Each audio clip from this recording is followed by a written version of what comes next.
분당 율동공원에 나왔습니다. 첫 영상이니만큼 러닝의 바이블이라고 할 수 있는 본투런이라는 책에서 발췌한 내용을 중심으로 이야기해 보려고 합니다. 상황이 나빠지면 사람들은 더 많이 달립니다. 이상한 일이지 않습니까? 먹고 살기 힘들고 세상이 무너질 것 같은 위기가 찾아오면 인간은 본능적으로 운동화 끈을 동여맵니다. 역사적으로 미국에서 장거리 달리기가 거대한 신드롬, 러닝붐을 일으켰던 적은 크게 3번이 있었습니다. 그리고 놀랍게도 그 3번 모두 국가적 대위기가 닥쳤을 때였습니다. 첫 번째 붐은 1930년대 전 세계를 주저앉힌 대공황 시기였습니다. 내일의 생계를 알 수 없던 시절, 사람들은 무모해 보이는 경기에 열광했습니다. 이름하여 그레이트 아메리칸 풋레이스, 200명이 넘는 주자들이 하루에 무려 40마일, 약 64km를 매일같이 달렸습니다. 절망으로 가득 찬 대륙을 두 발로 횡단하는 이 무모한 질주에 사람들은 깊은 위로를 받았습니다. 이후 잠잠해졌던 달리기 열풍은 1970년대 초 다시 한번 거세게 살아납니다. 당시 미국은 깊은 늪에 빠져 있었습니다.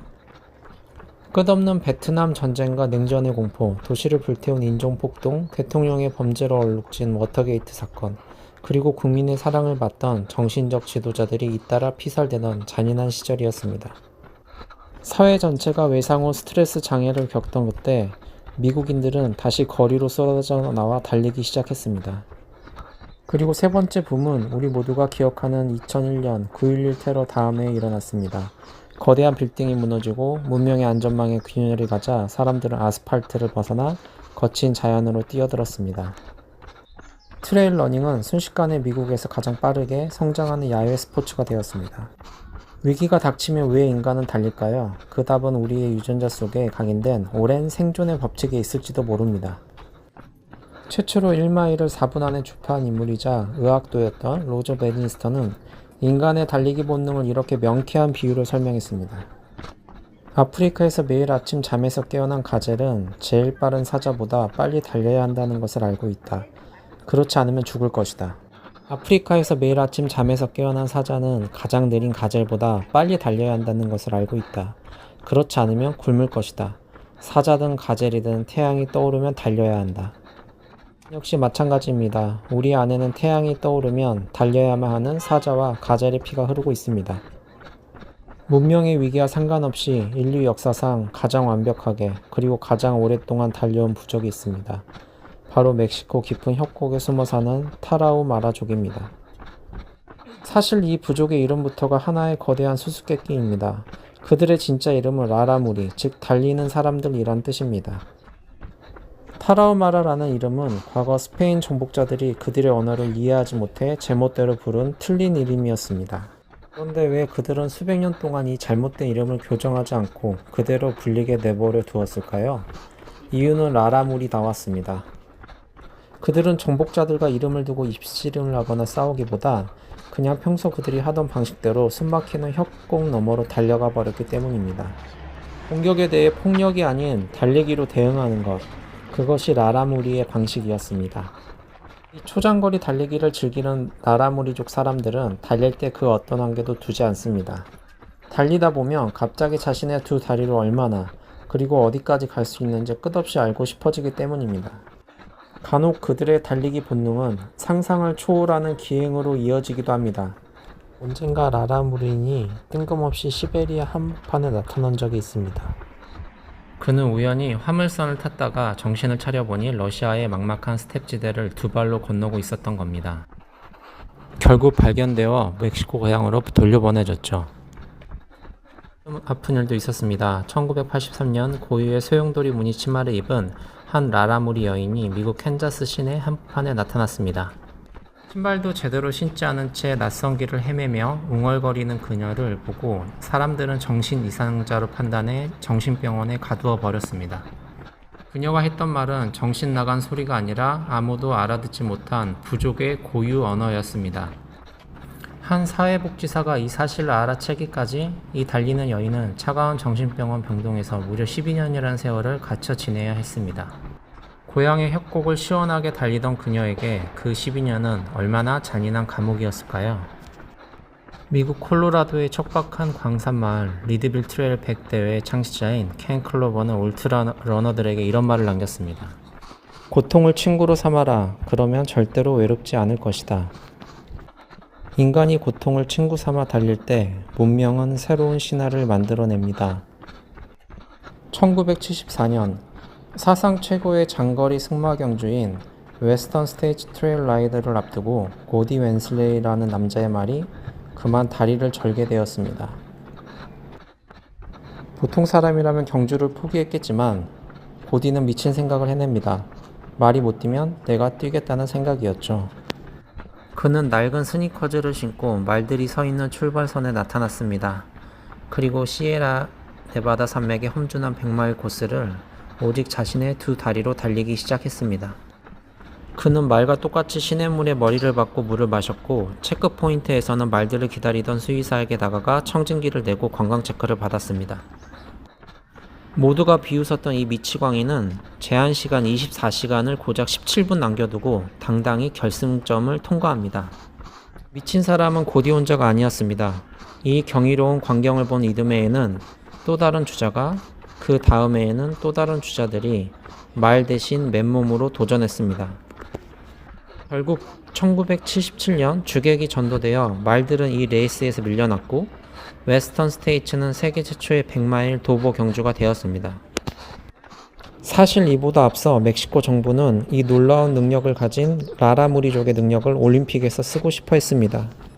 그래서 1928년 암스테르담 올림픽과 1968년 멕시코시티 올림픽 마라톤에 부족 최고의 주자 2명을 국가대표로 내보냈습니다. 결과는 어떻게 되었을까요? 두 번 모두 메달 획득에 참패했습니다. 이유가 너무 황당했습니다. 그들에게는 올림픽 거리인 42.19km가 너무 짧았기 때문입니다.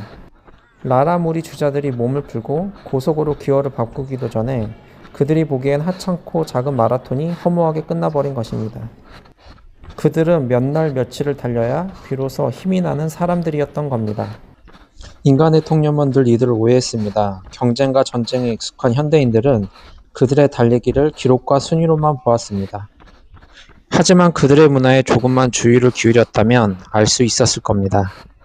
라라무리에게 달리기는 타인을 이기고 갈라지기 위한 수단이 아니라 서로를 하나로 뭉치게 만드는 축제였습니다.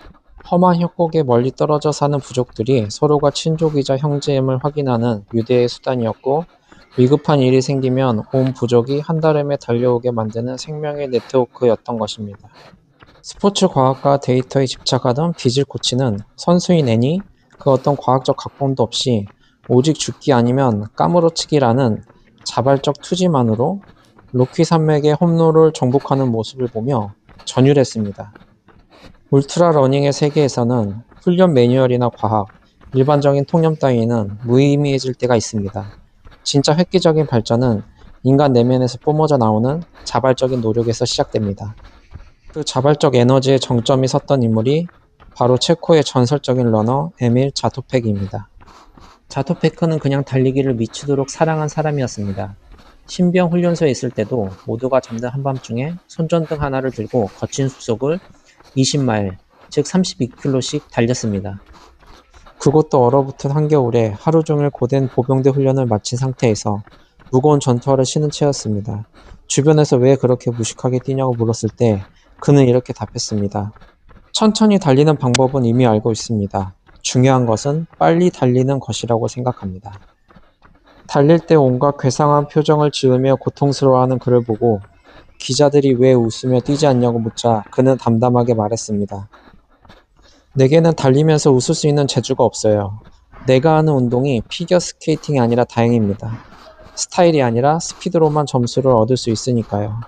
그의 진가는 트랙 위가 아닌 삶의 궤적에서 드러났습니다. 1968년 소련의 붉은 군대가 민주화 운동을 짓밟기 위해 프라하에 진군했을 때 독재 정권은 영웅이었던 자토팩에게 선택을 강요했습니다. 소비에트 편에 서서 체제 홍보를 위한 스포츠 대사로 편하게 살 것인가, 아니면 우라늄 광산으로 추방되어 평생 변기를 닦으며 비참하게 살 것인가? 자투패크는 한순간의 망설임도 없이 변기를 닦는 삶을 선택했습니다. 자투패크를 찾아왔던 호주의 장거리 주자 론 클라크의 낡은 가방 안에는 1952년 헬싱키 올림픽 1000m 경기에서 딴 찬란한 금메달이 들어 있었습니다. 훗날 자신의 기록을 깨트릴 위대한 라이벌에게 아무런 조건 없이 그 금메달을 선물했습니다. 자신을 뛰어넘을 후배에게 자신의 가장 소중한 영광을 건네준 것입니다. 모든 것을 잃고 광산으로 추방당한 순간에도 이 위대한 달리기 영웅은 상상할 수 없을 만큼 고귀하고 자비로운 행동을 베풀었습니다. 인간에게 달리기와 연민의 관계는 파고들수록 흥미롭습니다.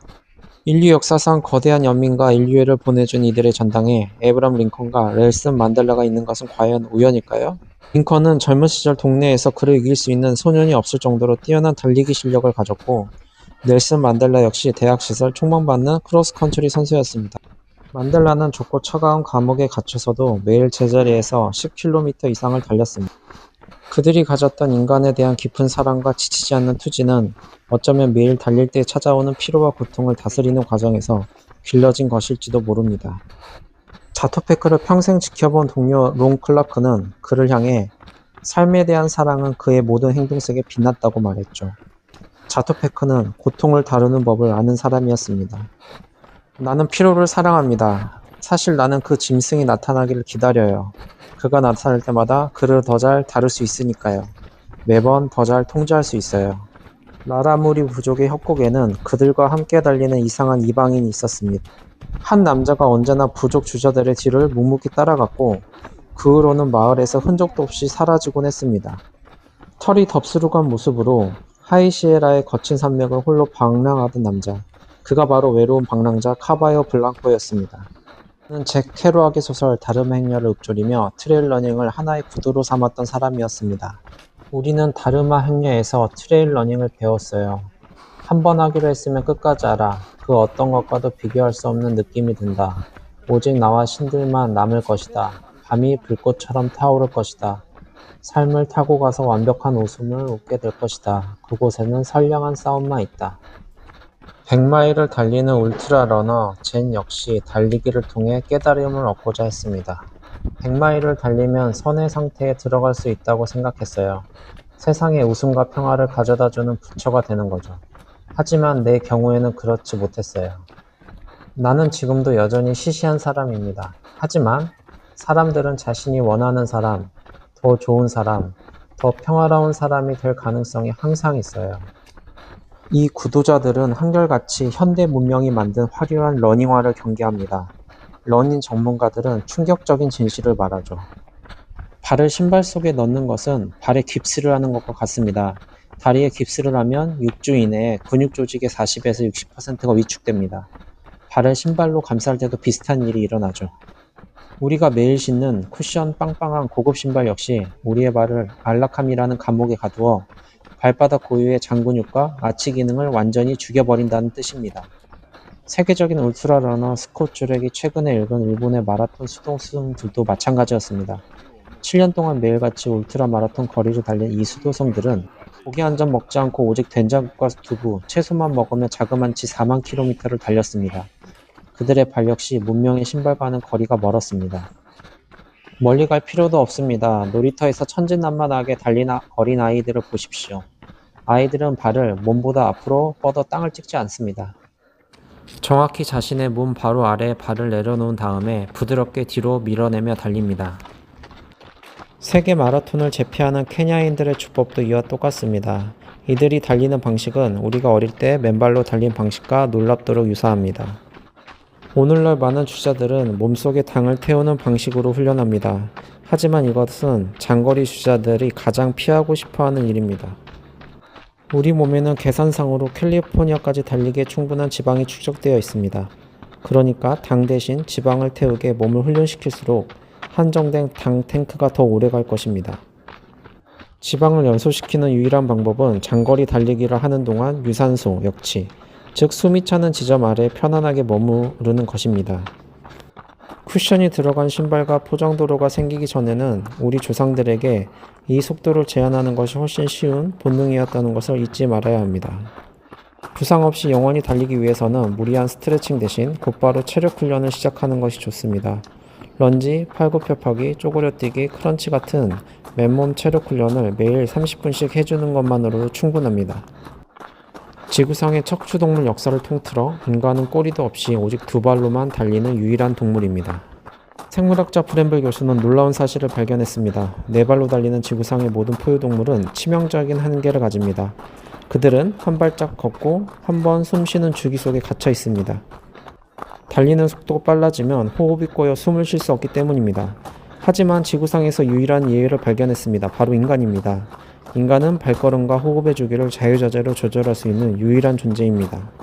인류학자들은 말합니다. 과거 원신류가 날카로운 발톱도 강한 이빨도 없이 어떻게 거대한 초원에서 살아남아 사냥을 했을까? 정답은 지속주행 사냥이었습니다. 영양은 사람이 보이면 처음엔 빠른 속도로 도망갈 겁니다. 하지만 인간이 포기하지 않고 그 뒤를 따라 10에서 15km만 달리면 영양은 결국 고체온증으로 쓰러질 것입니다.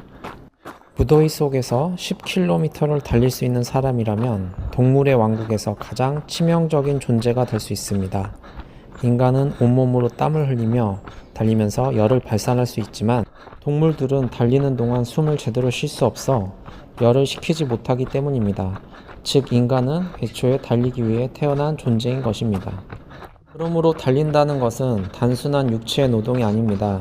시와 음악, 깊은 숲과 광활한 대양, 그리고 고독이 인간의 영적인 힘을 길러주듯 경주를 하려면 신체적 조건만큼이나 아니 그 이상으로 우리의 영혼도 준비해 두어야 함을 깨달아야 합니다. 명심해야 할 가장 중요한 규칙이 있습니다. 달리기가 노동처럼 여겨지기 시작하면 당신은 지금 지나치게 달리고 있는 것입니다. 달리기는 즐거움이어야 하며 영혼의 해방이어야 합니다. 1889년 화가 빈센트 반 고흐의 동생 테오 반 고흐는 편지에 이렇게 적었습니다.